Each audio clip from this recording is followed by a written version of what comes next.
Hello and welcome back to another video of the series What If Luffy Was Never Born? Or I don't know, let's call it Shadow Saga, the Moria Saga. It's more of the Moria fan story now, and it's like, I hope you enjoy the journey because we are slowly but surely approaching the end. Because today is the actual end of Act 2 of the Wano arc, and then we will get so much closer to where the manga currently is. But for now, let's just take a quick look back at what happened last week. First of all, we remember that Ors was still sitting on the filler bark, and not that Moria forgot him, but like, he will only start getting back into the picture when they are actually invading Onigashima to attack Kaido. Until then, it's better to keep this gigantic thing just inside of the filler bark, not doing anything. Then we did all of the things with Moria learning more about his advanced armament haki, how to use it, learning Ryuma discovering a bit more about his past and all these different things. But today we're going to look at the final preparations of everything before the raid starts. First of all, Kinemon, Inuarashi and Ashura Doji meet up.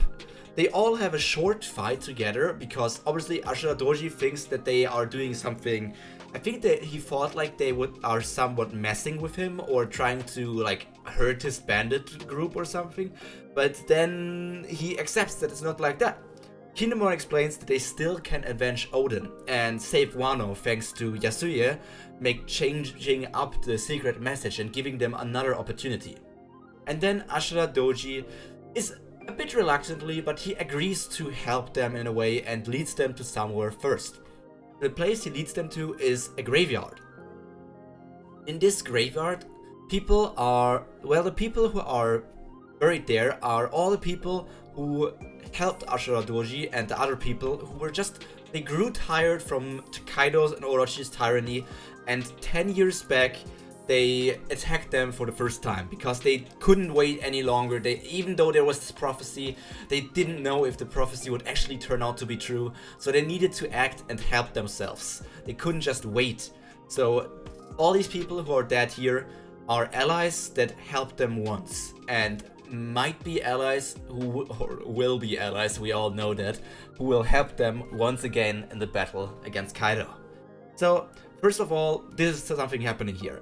Now that everyone has returned, Ashura Doji has obviously regained some trust in Toki's prophecy and decides to join Kinemon's alliance together with his 5th Brigade. So they have another ally ready to help them in their battle against Kaido and Orochi. But that's just about it for that part.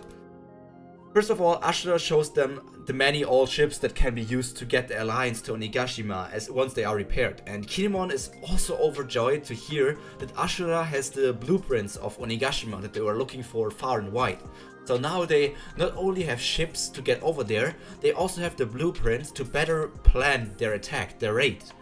Raito then calls them and tells them about the situation in the Udon prison, that they actually managed to free the people there. Moria is safe and sound and even grew stronger, and now they even have more people, more allies from the Udon prison ready to fight against Kaido.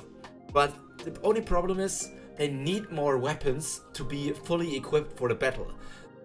I mean, yes, some people can fight with just their fists, but it's best for the samurai to at least have a sword or a spear or something like that. In the flower capital, Orochi is enraged. He's very furious at his subordinates. Just like, how can the Strawhat Pirates escape from this execution site?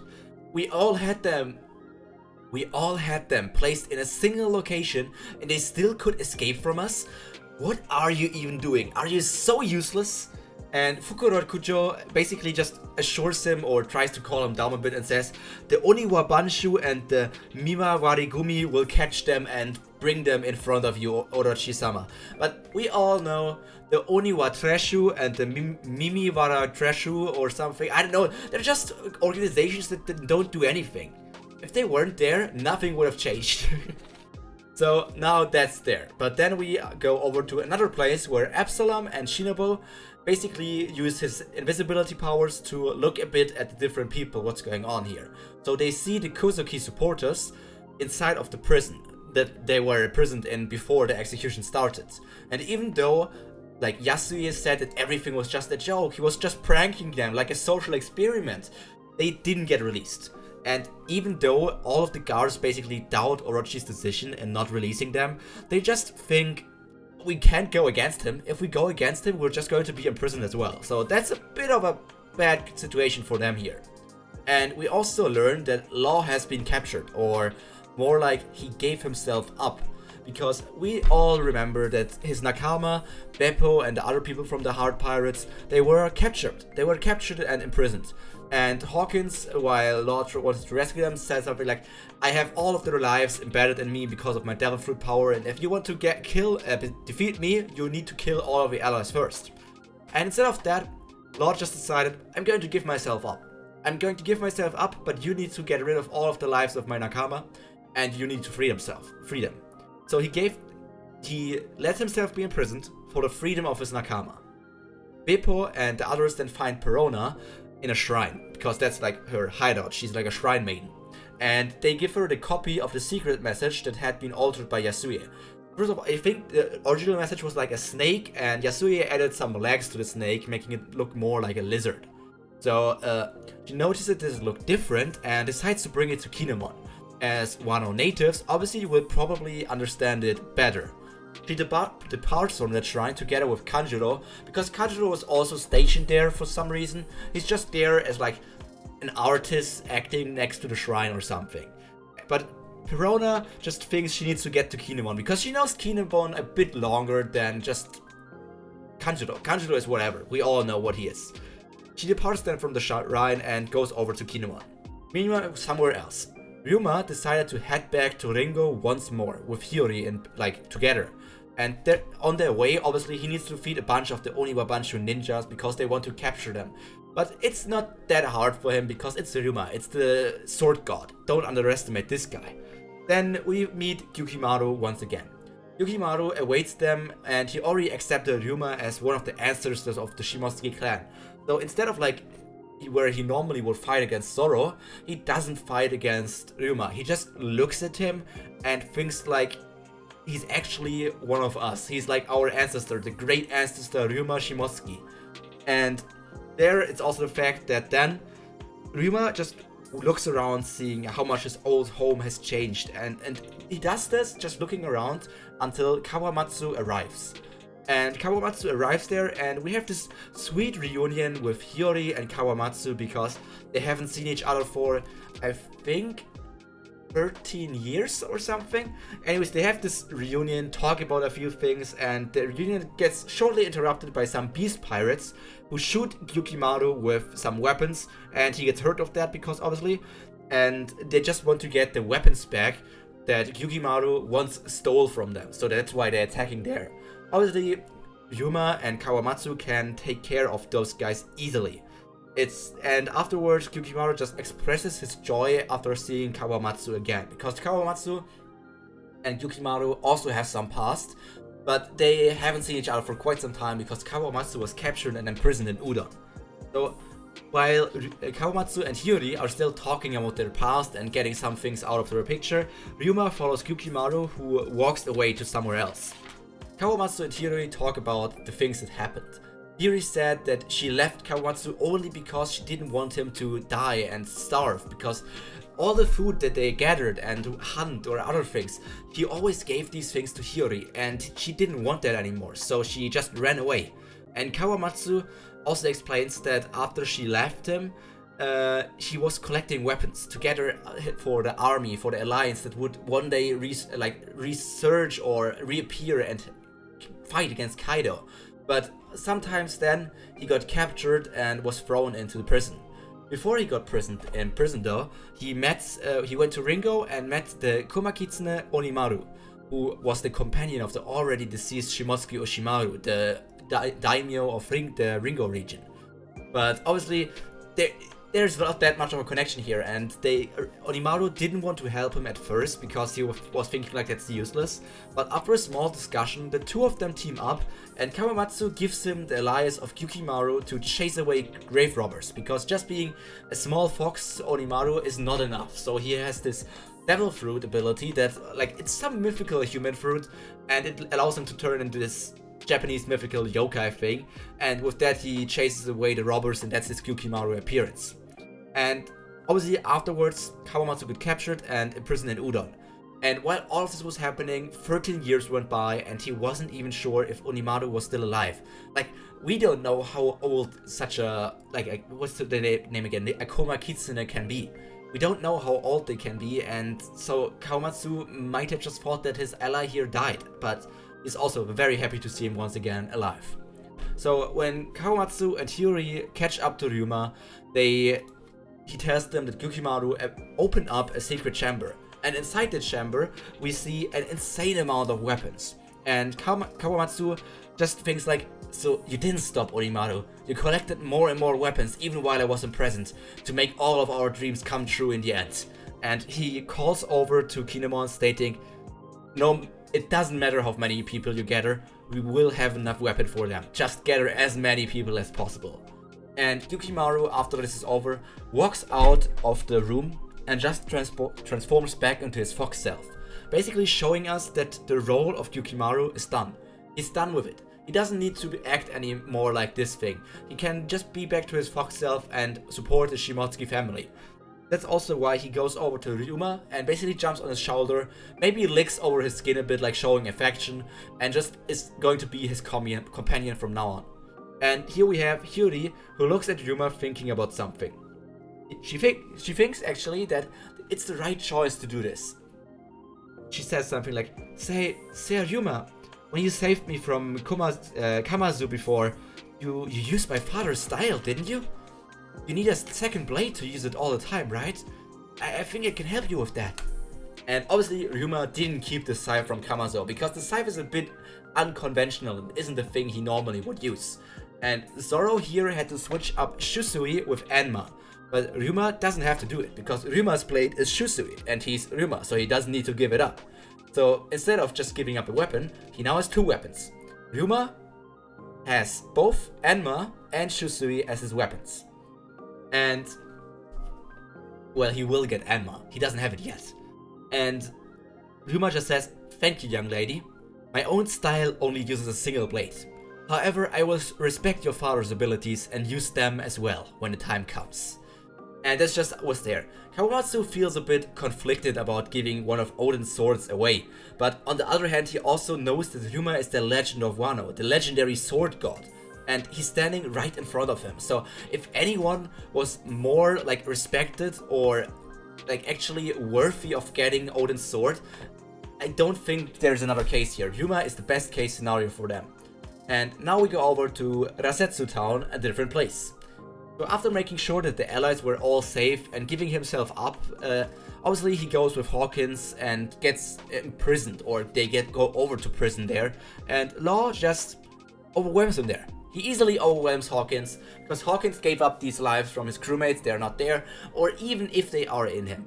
Law just uses his room ability to cut Hawkins into two pieces, and he can't do anything from there. It's just without, Law's abilities are insane. It's a bit weird for me to see Law bleeding here, because when you think about it, that means Hawkins put up a fight and made sure that Law was bleeding. Like, Law was a bit hurt. And I don't know if I respect Hawkins that much that he can actually do that. But obviously, Law overpowers him, and he wants to gather more and more information about the current situation. So he asks Hawkins about what happened to the alliance between Kid, Apu, and him. And then he just tells like the story of what happened here. That Apu always had been an ally or a subordinate of Kaido, and he just wanted to...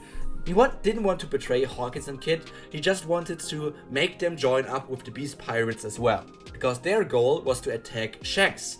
But after Kaido jumped down from that island, they were all confronted by him. And Hawkins, how he is, obviously just decided to join up with Kaido's crew, because his cards told him he has no winning chance, and so there was no reason to not ally with him. Kid and Killer, however, fought against Kaido until they collapsed. And that ended with Killer just being thrown somewhere, eating a smile fruit and going around as some sort of deprived killer. And Kid just got thrown into prison. And that's about it. That's where we saw them in Wano as well. Hawkins then asks Law if he doesn't have any doubts about his alliance with Moria, but he doesn't answer him. Why should he have doubts? Moria's goal was always to kill Kaido. He doesn't have any reasons to go against him. Or does he? Law, obviously, after this question, thinks about it a bit, but he doesn't feel like there's anything to worry about. Moria feels special. Not like he's actually a nice person. Law knows that Moria is a bit of a scumbag, but he has grown. He helps people who deserve help. He hurts people who deserve to be hurt. Moria seems to be neutral in some sort of way. He wants to get what he wants, and that's the death of Kaido. So Law doesn't see any reason to stop the alliance yet. And now we go to somewhere else. As Moria continued to refine his haki, Absalom and the Minx worked on repairing the ships. And obviously, it takes a bit of a time. Absalom is not a trained shipwright. He's just practicing a bit over here in Wano to make himself a bit more useful. Because he thinks, I don't want to be left behind on the Thriller Bark crew. I need to grow stronger and more useful. That's why he learned a bit more about cooking and a bit more about shipwright stuff. Even though the Thriller Bark doesn't need that much shipwright work if you think about it. Anyways, together with the Minx, he works on repairing the ships, and the rest of the Thriller Bark Pirates and the Scabbards met to discuss the strategy for the final battle. And I know what you are thinking, because I think there was this comment about this already last week or 2 weeks ago. Why are they not just using the Thriller Bark ship as the Alliance's ship to get over to Onigashima? Well, easy answer for you.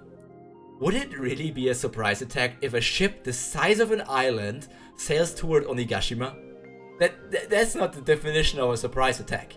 Yes, Kaido knows that they are on Wano, but first of all, he doesn't know that Moria, Kid and some other people escaped from prison.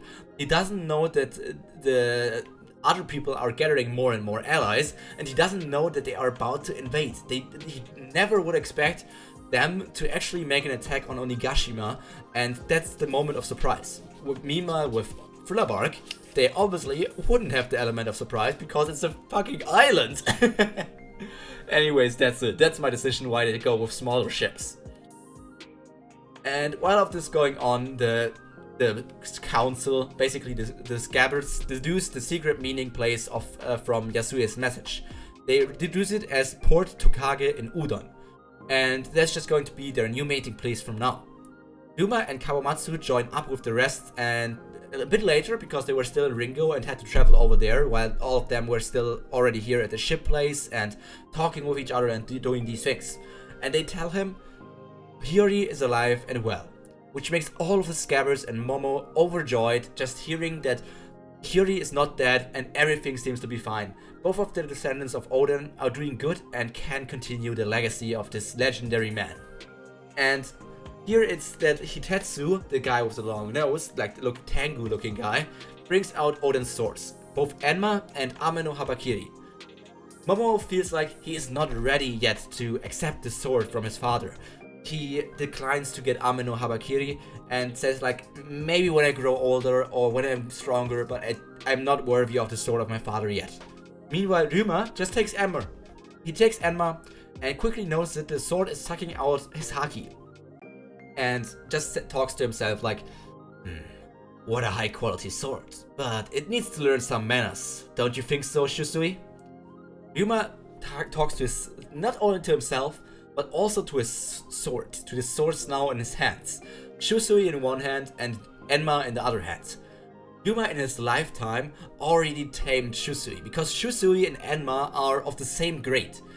Or technically, if you think about it, Shusui was one grade lower than Enma, because after you turn a blade into a black blade, or what's the word of black blade? A kokuto, I think, they get upgraded one sword grade. And obviously that means that Enma is, technically speaking, or when it will get turned into a higher grade, it will be higher ranked than Shusui.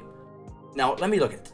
Shusui, before being a black blade, was a great sword, like a great swords yeah, it was a great sword, and as a black blade, it's a great sword. Enma is not yet a black sword, but it's already a great sword. So if you turn it into a black blade, it's a supreme great sword, the highest one we possibly ever met. Like similar to Yoru from our boy Mihawk, or Murako Mogiri, which was the weapon of Whitebeard, Ace, which was the weapon of Gold Roger, and the first Kitetsu, which many people think is in possession of one of the Elder Stars, one of the Gorosei. But that's not important here. First, I just want to say, Ryuma has 2 insane blades in his possession, and he just knows that he will take care of Enma and basically teach it some manners, teaching it how to be properly used. And that's not going to be hard for the sword god, I imagine. Second of all, in the next 4 days, the Yakuza bosses recruited 200 more people, bringing the alliance's number to a total of 5,800 people. You might ask yourself, where does this number come from? There is an official number what the size of this alliance was when Luffy was at this stage of the place with the Strawhat Pirates. They had 4,200 people in the alliance currently. So Moria, being there, made sure that they have 1,600 people more in the alliance, basically thanks to his Devil Fruit. Because the Straw Hats crew is 10 people big, while the human crew of the Thriller Pirates is only 4. It's only Absalom, Hawkback, Perona, and Moria. The mysterious 4. But I mean, Brook is also there. I forgot to add Brook. But Brook is also there. He's like, we have the 4 commanders, which are Absalom, Hawkback, Perona, and Brook, which are known as the 4 Heavenly Demon Kings. And we have the Demon King himself, the Emperor of Hell, Moria. For Yuma, it's still a bit questionable. You could say that Yuma is one of the 4 Heavenly Demon Kings instead of Hawkback, and Hawkback is still just one of the like strategic people, or like one of the doctors, obviously. But Hawkback has been one of the members for such a long time that he's just there in this position, and Hawkback still is like one of the commanders, and Hawkback was always allowed to control Yuma. So basically he's still in a commander position, and Yuma is just like straight up after all of them, because a commander doesn't really need to be like sorted by strength if you think about it. Just having the Thriller Pirates with him gives them a lot more people here. This already surpassed Kinemon's goal of having an alliance of 5,000 people. However, Kaido's side still outnumbers them heavily with a number of around 30,000 people. So obviously, I don't know if the increase of people from 4,200 to 5,800 is because of the zombies. We all know that Moria, at the point when the Thriller Bark happened, already had 900 different zombies, because Ors was his newest zombie, or not yet activated zombie, but was going to be activated, and it was the 900th zombie. So 900 zombies existed when Ors was there.